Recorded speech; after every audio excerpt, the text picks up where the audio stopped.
Thank you very much. It's a real honor to have the highly respected, the great Prime Minister of the Kingdom of Norway with us today, who, as you know, has been doing a fantastic job and truly respected throughout the world as a leader. And thank you very much for being here. We appreciate it.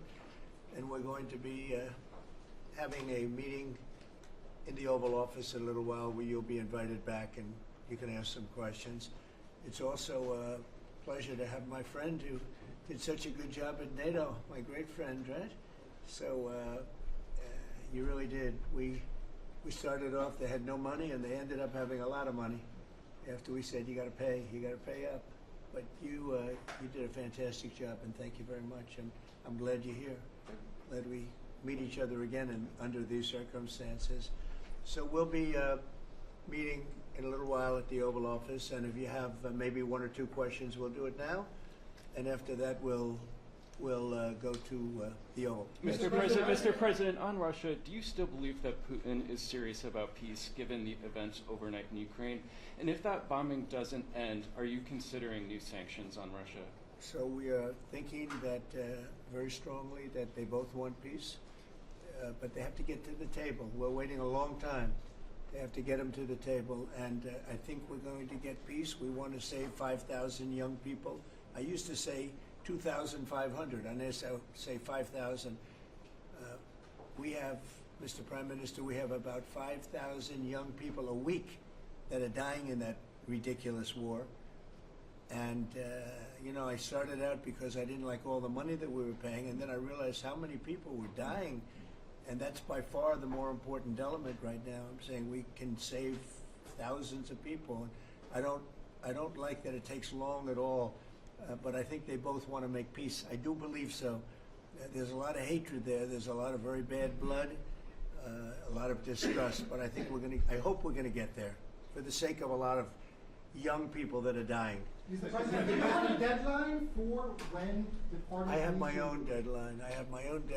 And we want it to be fast. And the Prime Minister is helping us. He wants it to be fast too. And I think everybody in this, you know, at this time in NATO, they want to see this thing happen. So we have a deadline, and after that, we're going to have a very much different attitude. But I think that has a very good chance of getting done. Mr. President, what can Norway do to prove that they're an important ally to the U.S.? What can Norway do to prove Just that? keep doing what they're doing. We have a very good relationship with Norway. Great leader, great people. I know many of the people in Norway, and it's truly it's an incredible country. So all they have to do is keep doing what they're doing, I think, is probably the best answer I can give. Yes. As you pointed out, the former Secretary General of NATO is here, Mr. Yes. Stoltenberg. How important is the NATO defense alliance, Mr. President? Is it sacrosanct from your perspective? Well, it's a very interesting question. It's certainly very important for Europe, and I think without us it wouldn't be as nearly as powerful.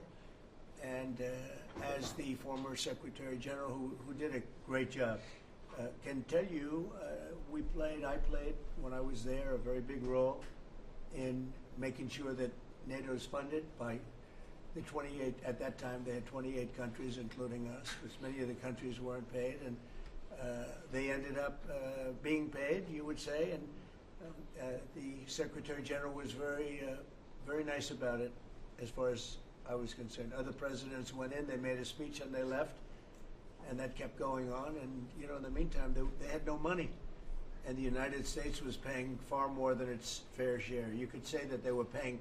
I actually said sometimes it looked like 100%, and it was unfair. And the two of us worked very well together, and we took care of the situation. There are some Mr. NATO President, countries, Mr. President. There Yeah, are some please, go ahead. As the Norwegian statistics are showing that the U.S. actually has a trade surplus with Norway, are you going to be looking into that and see which of the countries are actually in a trade surplus? Yeah, well, with the United States, almost everybody has a surplus.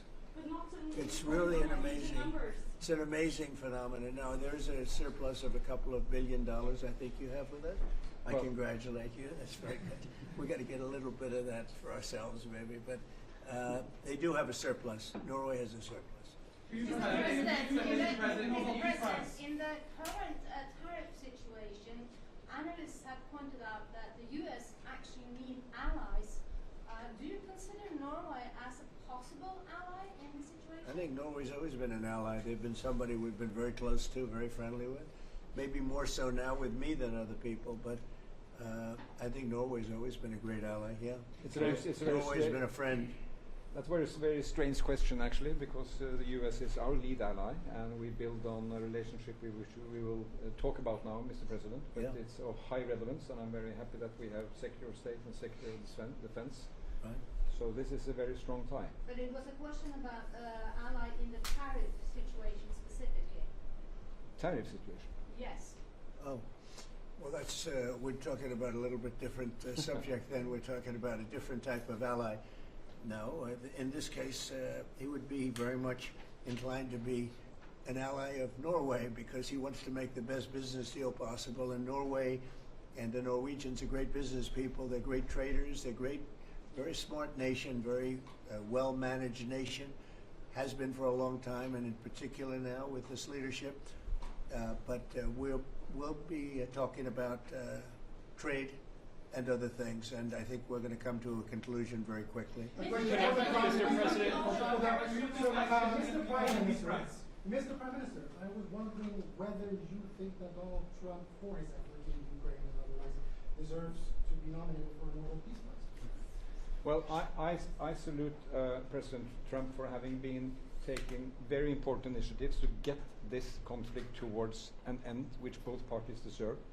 We need to have a ceasefire, save lives, move towards something which is more secure for Europe, for the people concerned. And on that we work together. And I look forward to go into some details because we are at a critical moment. On that price, that is a committee taking care of that, which is completely working on its own terms, and I cannot comment on that. Mr. President. Question on China. But thank you very much for that May I ask you question. the question on China? I like that question. Yeah, please. A question on China. Can you clarify with whom the U.S. is speaking with China? They're saying it's fake news that trade talks are happening. Well, they had a meeting this morning, so Who's I they? can't tell you. It doesn't matter who they is. We may reveal it later, but they had meetings this morning, and we've been meeting with China. And so I think you have, Jeff, as usual, I think you have your reporting wrong. Thank you very much. We'll see you. We'll see you inside. Thank you. Thank you, Press. Walk out that door. Thank you. Everybody out. Thank you. Thank you. Keep moving, everybody. Keep moving. Thank you. You're out. Thank you. I would go. We'll all go together to Norway. Oh, yes, please do. I want to go skiing. I love Norway. I love Norway. Why? It's beautiful and beautiful people. Thank you, Mr. Thank President. you. Thanks, guys. Okay, so thank you. Nice watching.